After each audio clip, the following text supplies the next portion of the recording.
waxaa maanta xiran gabi ahaanba xafiisyada dawladda hoose ee Muqdisho kadib markii ay saaka la wareegeen ciidamo ka tirsan kuwa ammaanka Soomaaliya. Dhismaha dawladda hoose ayaa waxaa la wareegay ciidamo ka tirsan kuwa dawladda Soomaaliya oo isugu jira nabad sugid, boolis iyo military kuwaas oo ku gaashaana gawaarida dagaalka. waxaana aan soo shaqo gelin dhammaanba shaqaalihii kala duwanaa ee maamulka gobolka Banaadir. qaar ka mid ah shaqaalaha oo aan la hadalnay ayaa sheegay in sababo amni darteed aysan maanta u soo shaqo tagin laguna wargeliyay in ciidan ay la wareegeen xarunta dawladda hoose ee Muqdisho. sidoo kale waxaa maanta hawada ka maqan idaacaddii ku hadli jirtay afka maamulka gobolka Banaadir, waxayna shaqaalaha idaacadaasi ka mid noqdeen dadka aan saaka soo xaadirin shaqada maadaama xarunta ay joogaan ciidamadii la wareegay.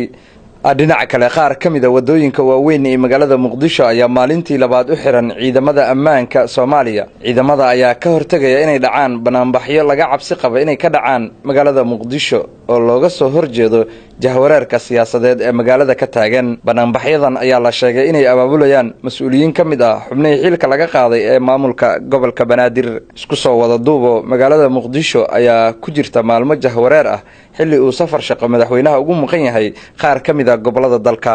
Cabdiqani Axmed Abtidoon, Kalsan TV, Muqdisho.